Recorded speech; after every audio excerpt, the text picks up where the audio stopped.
찬양이 너무 아름다워 하나님이 행복하실 것 같습니다. PPT 띄워주세요.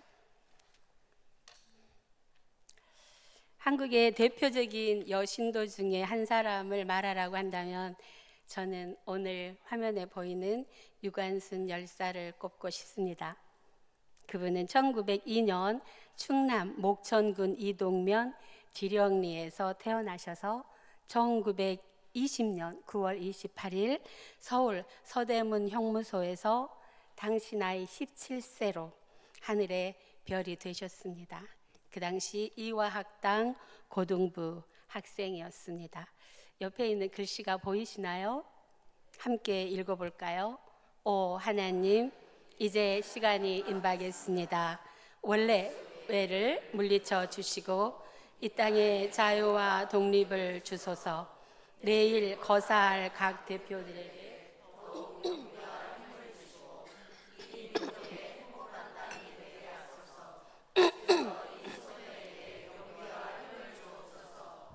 예수님 이름으로 기도합니다.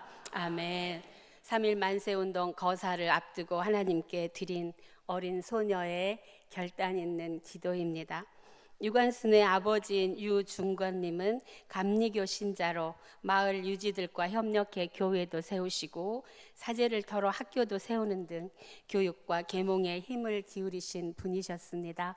유관순의 오빠도 독립운동을 하다가 감옥에 투옥된 경우도 있는 아주 모범적으로 하나님을 섬기는 기독교 집안이었습니다.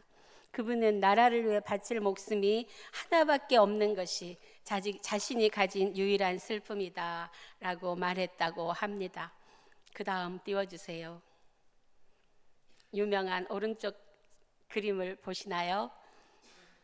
윤석열 사태 때 우리가 키세스 사람들이라고 이름을 불려준 젊은 여인들이라고 하기에도 굉장히 어린 나이, 젊은 20대 여성들이 저렇게 앉아서 추위를 감내하면서 이 땅의 평화와 정의가 되살아나기를 간절히 기다리고 있었습니다. 저는 저 사진을 보면서 곧장 유관순 열사가 생각이 났습니다. 저 어린 소녀들이 가슴속에 어떤 소망을 품었길래 그 빛이 얼마나 찬란하게 자신을 비추었기에 목숨도 아깝지 않고 추위도 무서워하지 않으며 저렇게 자신의 삶을 불태울 수 있었을까요? 그 다음 보여주세요. 오른쪽 사진은 우리 성도님들이 잘 아시는 미켈란젤로가 만든 피에타 상입니다. 비슷해 보이지 않으세요? 피에타 상은 이탈리아어로 슬픔, 비탄, 경이라는 뜻을 가지고 있습니다. 세상 죄를 속량하기 위해 십자가에 달려 죽어버린 아들을 품에 안고 비통하는 어미 마리아의 심정을 그린 것입니다. 기독교는 역설의 종교입니다. 왜 그런가? 끌어안고 우는 마리아의 비통함, 예수의 십자가의 죽음 때문에 인류는 복음이라고 하는 놀라운 기쁜 소식을 갖게 되었기 때문입니다. 고난이 영광이 되고 죽음이 부활이 되고 하나님이 이 땅에 오셔서 인간에게 죽임 당하심으로 그 인간을 구원하시는 놀라운 역설의 종교가 바로 우리가 믿는 예수 그리스도의 교입니다. 오늘 이 예배는 여신도 헌신 예배입니다. 저는 이 예배를 통하여 우리 여신도들이 예수 그리스도의 교회를 위해 얼마나 열정적으로 온 존재를 불태워 헌신하고 충성했는지 그 역사를 한번 살짝 되돌아보면서 선배들의 그 찬란하게 빛나는 삶을 본받아 우리 다시 용기 내서 그분들처럼 우리의 삶을 주님 앞에서 빛으로 다시 살아보자고 권면하고 싶습니다. 사랑하는 성도 여러분, 기독교의 첫 시작은 누구부터 시작되었을까요? 저는 예수 육신의 어머니 마리아부터 시작되었다고 생각합니다. 오늘 우리가 읽었던 본문의 말씀, 마리아가 이르되 주의 여종이오니 말씀대로 내게 이루어지이다 하매 천사가 떠나니라.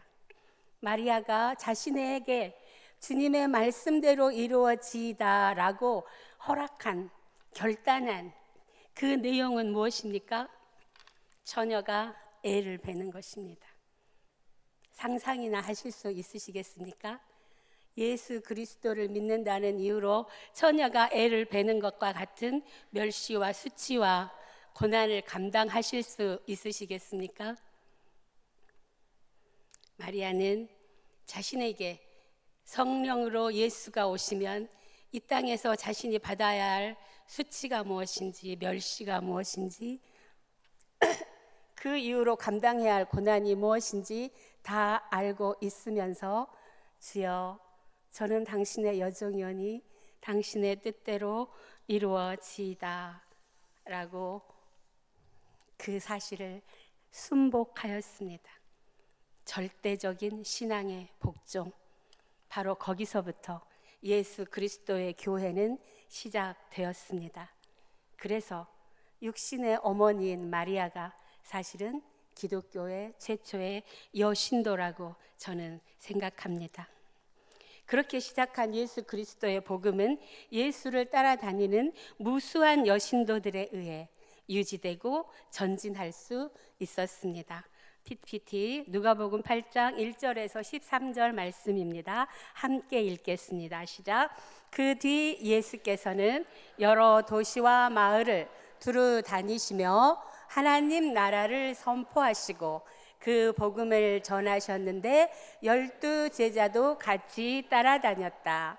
또 악령이나 질병으로 시달리다가 나은 여자들도 따라다녔는데 그들 중에는 7 마귀가 나간 막달라 여자라고 하는 마리아, 헤로데 신하 쿠자의 아내인 요한나, 그리고 수산나라는 여자를 비롯하여 다른 여자들도 여럿 있었다.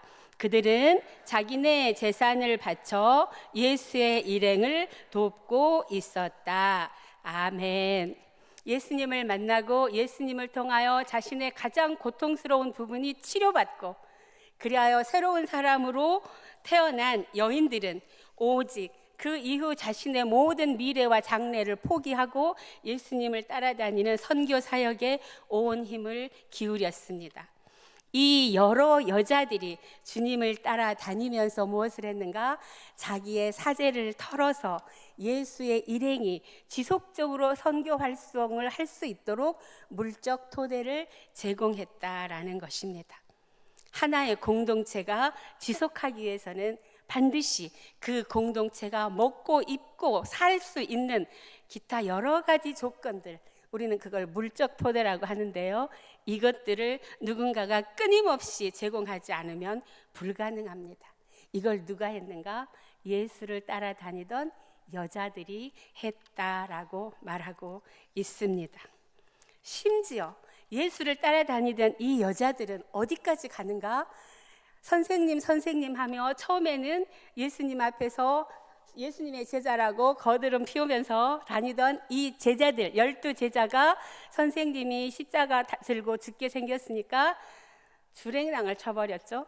선생님의 죽음 앞에서 주랭랑을 쳐버렸지만 그럼에도 불구하고 그 여인들은 스승을 따라 십자가 밑에까지 가서 스승이 피 흘리고 멸시당하고 모멸당하는 그것을 목도하면서 감내할 수 있을 만큼 강하고 담대하였다.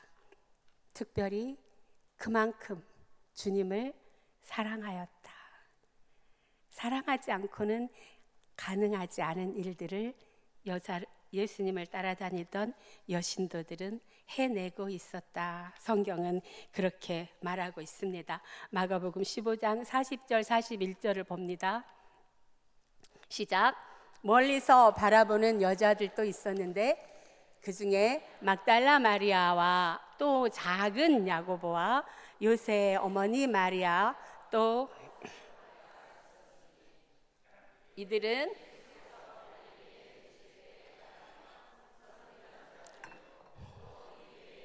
예수와 함께 예루살렘에 올라온 여자들도 많이 있었더라.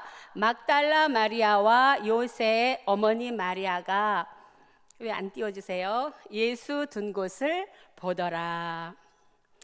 예수님의 지금 읽어보니까 예수님의 12제자들은 그 어머니와 함께 예수님을 따라다닌 것이 증거가 되고 있습니다.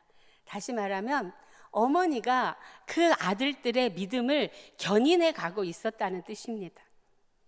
12제자만 예수님을 따라다닌 게 아니고 12제자의 엄마가 함께 예수님의 선교 일행에 같이 동참하여서 예수님을 따라 선교 사역을 행했다는 것입니다. 더 놀라운 사실은 막달레나 마리아입니다. 예수님이 돌아가셨다 4일 만에 부활을 하신 다음에 바로 그 부활의 첫 증인이 막달레나 마리아, 우리는 막달라 마리아라고 하죠. 요즘은 막달레나 마리아라고 합니다. 이 막달레나 마리아가 그날 예수님을, 새벽에 부활하신 예수님을 보고 난 다음에 어떻게 되었는지 성경은 삭제해 버렸지만, 그러나 우리는 추측할 수 있습니다. 그녀가 아주 담대하게 예수 그리스도의 부활을 증거하는 예수님의 제자로 평생을 살았을 것이다. 그리고 이것을 증거하는 마리아 복음서라고 하는 것도 있습니다. 이렇게 예수 그리스도의 교회는 여신도들의 주님을 향한 사랑과 열정, 그들의 헌신과 봉사, 용기와 담대함으로 그 빛이 발하기 시작하며 온 세상에 퍼져 나갔습니다. 그리고 마침내 초대교회의 자궁과도 같은 마가의 다락방 성령 강림 사건이 일어납니다. 우리는 이 성령 강림 사건에 베드로의 설교만 계속해서 주목하다 보니까 이 마가의 다락방에 12제자만 있었던 것이 아니고 120명이 모여서 함께 기도했는데, 그때 누구도 있었더라? 많은 여자들도 있었더라 라고 하는 것을 간과해 버리고 있습니다. 마가의 다락방에서 성령 강림이 임할 때 제자 12명과 함께 그곳에서 기도하고 있던 여신도들에게도 똑같은 성령이 임재하셨더라. 그리고 우리가 마가의 다락방이라고 하는 이 다락방이 사실은 누구의 집인가? 사도행전 12장 12절입니다. 함께 읽겠습니다. 깨닫고 마가라 하는 요한의 어머니 누구의 집? 마리아의 집에. 우리가 마가의 다락방이라고 하는 그 집은 사실은 누구의 집이냐면 마가의 엄마 마리아의 집이라는 것입니다. 지금 이 본문은 어떤 본문인가? 베드로가 붙잡혀 갔다가 천사가 베드로를 풀어주어서 베드로가 감옥에서 나와서 어디로 가는가? 마리아의 집, 우리가 마가의 다락방이라고 일컫는 마리아의 집으로 간 사건을 말하고 있습니다. 마가의 다락방은 사실은 마리아의 집이었습니다. 마리아가 자기 아들 마가가 예수와 함께 예수의 제자가 되는 것을 끊임없이 추동해 가면서 자기 집을 예수 그리스도가 선교하는 데 사용할 수 있도록 끊임없이 지속적으로 제공했다는 것입니다. 예수님이 돌아가시기 마지막 날 최후 만찬을 벌린 것도 바로 이 집이었습니다. 그리고 오순절 성령 강림이 임했던 것도 바로 이 집이었습니다. 그리고 베드로가 감옥에 끌려가자 모든 교인들이 함께 모여서 하나님 베드로를 살려달라고 기도한 곳도 바로 이 마리아의 집 마가의 다락방이었던 것입니다. 마리아는 이처럼 자신이 가진 것을 언제라도 모든 예수님의 제자들에게 아낌없이 내어주면서 초대교회가 지속적으로 자신들의 일을 해나갈 수 있도록 선교의 발판 역할을 감당했던 것입니다. 이런 증거들을 찾아보다 보면 시간이 부족할 정도로 많습니다. 그러나 항상 제가 설교를 길게 하는 것 때문에 성도님들께 늘 마음에 죄송함이 있어서 오늘은 최대한 짧게 시간에 딱 맞춰서 설교하기 위해서 한 가지 말씀만 더 드리겠습니다. 우리가 초대교회를 이야기할 때 절대로 빼놓을 수 없는 여신도 한 명이 있습니다. 그 이름이 바로 누구인가? 루디아입니다. 루디아를 향한 하나님의 사랑과 기대는 하나님이 어떻게 루디아를 위해 사도 바울을 사용하셨는지를 보면 알 수 있습니다. 사도행전 16장 6절에서 15절에 기록된 사건인데요. 제가 간단하게 설명하면 이렇습니다. 바울은 아시아에 가서 선교하고 싶어 합니다. 그런데 하나님이 자꾸만 막습니다. 무슨 이유인지 모르겠는데 바울이 아시아에 가서 선교하고자 하는 것을 막으시고, 그러던 중에 어느 날 꿈속에 마게도니아 사람이 나타나서 마게도니아로 와주세요, 우리가 당신이 필요합니다 라는 꿈을 꿉니다. 그래서 바울은 하나님께서 나를 마게도니아로 보내시려는구나 이렇게 생각하고 마게도니아로 가기로 결정합니다. 보통 바울이 마게도니아까지 가는데 6일이 걸리는 그 기간을 성경에서는 이틀 만에 갔다고 합니다. 하나님이 어서 빨리 이 바울을 마게도니아 빌립보로 보내고 싶어서 하나님께서 지금 열심히 사도 바울을 밀어제치고 있는 것입니다. 마게도니아에는 빌립보라고 하는 도시가 있는데, 이 도시는 우리가 요즘 이야기하는 유럽의 첫 관문과도 같은 곳입니다. 마침내 바울이 빌립보에 갔습니다. 갔는데 유대인이 없어요. 바울은 그 전까지 복음을 전파할 때 어디에 가서 전파했냐? 유대인이 있는 회당에 가서 전파했습니다. 회당이 없어요. 회당이 없다는 말은 유대인이 없다는 말입니다. 유대인들은 10명만 모이면 반드시 회당을 짓고 안식일을 지켜야만 했기 때문입니다. 바울이 돌아다녀도 회당이 없어서, 그러나 복음을 전하긴 해야겠고, 그래서 강가로 나갔습니다. 강가로 나갔더니 그 강가에 누가 있는가? 루디아를 포함한 몇몇 여인들이 그곳에 있었더라. 그래서 바울이 거기 있는 여인들에게 예수 그리스도의 복음을 전합니다. 복음을 듣자마자 루디아는 마음으로부터 큰 감동을 받고 예수 그리스도를 구주로 영접하고 그 자리에서 세례를 받습니다. 유럽 최초의 여성 신도가 된 겁니다. 거기에서 끝나지 않고 자신의 집을 바울 일행에게 내어주고 그곳에서 복음을 전파하는 터전으로 삼으라고 자신의 집을 교회로 제공하는 일이 시작되면서부터, 거기서부터 유럽을 향한 하나님의 복음의 대장정은 시작됩니다. 그렇게 유럽을 돌고 미국을 건너가서 복음이 마침내 자신의 터를 굳힌 다음에, 그 다음에 이 복음이 어디로 옵니까? 조선 땅으로 왔습니다. 최초의 여자 선교사를 기독교 여성사에서는 메리 스크랜튼이라고 합니다. 이 사람은 의사입니다. 이 사람이 이 땅에 와서 의료를, 교육을, 여성을 깨우치기 시작합니다. 이 스크랜튼의 제자로 박에스더라고 하는 우리나라 최초의 여자 의사가 생겨났습니다. 그리고 우리 성도님들이 여신도 하면은 반드시 기억해야 하는 전도 부인들이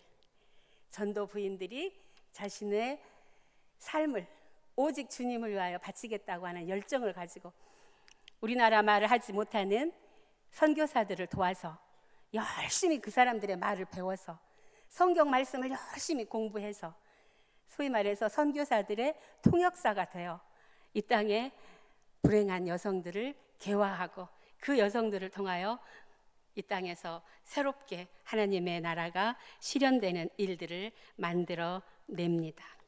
마침내 조선에서는 최나오미라고 하는 시베리아로 처음 해외 선교사를 파견하기까지 합니다. 이렇게 여성의 헌신이, 여성의 봉사가, 그들의 열정이 찬란하게 빛나는 그 덕택에 오늘 우리가 지금 여기서 여신도의 이름으로 하나님께 헌신 예배를 드릴 수 있게 된 것입니다. 감사합니다. 하나님 감사합니다. 선배님들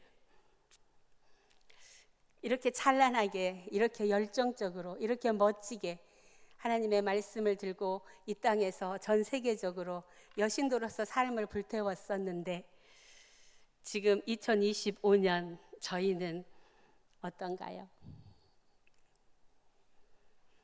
지금 우리의 신앙의 현 주소는 어디일까요? 주님은 저에게 이렇게 말씀하십니다. 영미, 네가 첫사랑을 버렸어. 너의 첫사랑의 상실이 너를 그렇게 힘없는 기독교인이 되게 한 거야. 네가 나와의 첫사랑을 버려서 네가 지금 그렇게 뜨뜻미지근한 거야. 우리 성도님들은 어떠십니까? 주님 때문에 불타오르십니까? 열정을 어찌할 수 없어서 막 뛰어나가 예수 그리스도를 증거하지 않고는 견딜 수 없는 사랑으로 불타십니까? 그렇지 않다면 아마도 우리 성도님들도 저처럼 세상에 할 일도 많고 이런저런 것 때문에 어느 순간 열정이 식어버린, 첫사랑을 잃어버린 사람으로 이 자리에 계시지는 않습니까? 특별히 우리 여신도 회원들에게 묻고 싶습니다. 요한계시록 2장 2절에서 5절 말씀을 다시 한번 읽겠습니다. 시작. 내가 내 행위와 수고와 내 인내를 알고 또 약한 자 아니한 것과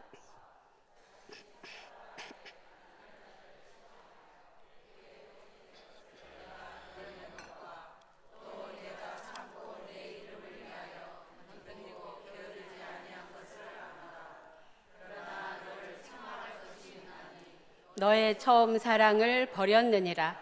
그러므로 어디서 떨어졌는지를 생각하고 회개하여 처음 행위를 가지라.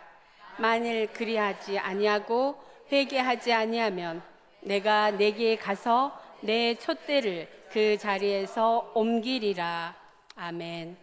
예배소 교회를 향하여 주님이 하신 말씀입니다. 주님은 예배소 교회에게 아주 잘했다고 칭찬하십니다. 너희가 인내도 했고 너의 수고도 내가 안다. 너희가 악한 자를 용납하지 않은 것도 알고 거짓 선지자를 거부한 것도 안다. 너희가 참은 것도 알고 견딘 것도 알고 게으르지 않은 것도 안다. 에베소 교회는 하나님께, 예수님께 칭찬받을 일이 너무나 많았는데도 불구하고 그러나 내가 책망할 게 있는데 너 첫사랑을 버렸다. 주님은 왜 이토록 첫사랑이 당신에게 중요하실까요? 그냥 믿음의 생활을 잘하는 종교적 행위, 거룩한 종교인으로 살아도 되는 거 아닌가요? 근데 하나님이 아니다 하십니다. 나는 너의 첫사랑을 버린 것 때문에 네가 회개하고 어디서 네 첫사랑이 떨어졌는지 빨리 가서 주워서 다시 사랑을 회복하지 않으면 내가 촛대를 옮겨버리겠다라고 아주 강력하게 경고하고 계십니다. 주님에게 왜 이토록 사랑이 중요합니까? 그 대답은 고린도전서 13장에 있습니다. 우리가 아무리 세상을 놀랄만하게 한 거룩한 행위를 해도 그것이 그리스도를 향한 사랑 때문이 아니라면 하나님과도 아무 관계도 없고 너에게도 아무 유익이 없다는 것입니다. 사랑만이, 사랑으로 인해서만 너의 삶이 이루어질 때, 그때 비로소 하나님은 우리를 통하여 영광을 받으시겠다, 그 말씀을 하시는 겁니다. 사랑하기 때문에 주저하지 않을 수 있습니다. 사랑하기 때문에 체면도 필요 없습니다. 사랑하기 때문에 물불도 가리지 않습니다. 그러나 사랑이 식으면 어떻게 되나요? 허물이 보이기 시작합니다. 재기 시작합니다. 체면 칠해를 하기 시작합니다. 사랑 때문에 뜨거웠던 열정이 없어지면 점잖아집니다. 사랑하는 성도님들의 신앙은 어떠신지요? 이런저런 핑계를 대십니까? 일도 많고 환경도 열악하고 나이도 많고 건강도 안 되고 세상을 살다 보니 하나님의 말씀으로만 살 수 없는 2%가 있던데, 세상을 살 때는 세상을 사는 법칙대로 또 살아야 하는 데가 있던데, 이렇게 자신을 다독이며 점점 하나님과의 사랑의 관계에 끊고 계시지는 않으신지요? 주님께서 말씀하십니다. 첫사랑을 회복하라. 어디서 그 사랑이 끊어졌는지 곰곰이 생각하고 회개하라. 그리고 다시 시작하자. 어디서 그 사랑이 끊어졌는지 사랑하는 성도님들께 제가 한 가지 예화만 드리고 말씀을 마치겠습니다. 로마에 기독교인들이 너무나 많아지기 시작합니다. 기독교인들이 많아진다고 하는 것은 로마 정치하는 사람들에게는 골칫덩어리입니다. 왜? 그들은 황제를 황제라 하지 않고 예수를 왕이라 하기 때문입니다. 자기네들이 만들어 놓은 로마 법에 자꾸만 생채기를 냅니다. 그 문제가 생기는 거예요. 로마 황제가 어느 날 자꾸 늘어나는 기독교인들 때문에 로마 체제가 어려워져서 신하들을 다 모았습니다. 자, 한 가지씩 방법을 내라. 이 기독교인들을 어떻게 하면 기독교인들이 로마에서 없어지게 하겠느냐. 내가 한 가지 제안을 하겠다. 아주 막강한 법을 만들어서 법을 안 지키는 놈들은 싹 다 잡아 죽여버려야겠다. 그랬더니 신하가 말합니다. 아이고 임금님, 저 기독교인들은요 순교를 좋아해요. 순교를 자랑처럼 훈장처럼 달고 다녀요. 그거 가지고는 안 됩니다. 그 어떤 신하가 그러면 아주 죽지 않을 만큼 고문을 할까요? 아이고 그것도 안 돼요. 고통 당하면 당할수록 십자가에 달린 주님 생각하면서 감사하다고 하는 사람들이 저 사람들이에요. 임금이 아니 그러면 방법이 뭐란 말이야. 조용히 듣고 있던 저 구석에 있던 나이 많이 드신 어떤 분이 한 가지 방법이 있습니다. 얼른 말해 보시오. 그들은 죽음도 두려워하지 않고 고문도 두려워하지 않고 어떤 위기도 두려워하지 않습니다. 그걸로는 기독교인을 이 세상에서 끝장낼 수 없습니다. 그러니 그냥 그들을 평안하게 놔두십시오. 잘 먹고 잘 살고 평화를 누리면서 자신들의 삶에 만족하게 내버려 두시면 자신들도 모르는 사이에 그 평안함에 익숙해지고 그러다 보면 그들의 하나님을 버릴 것입니다.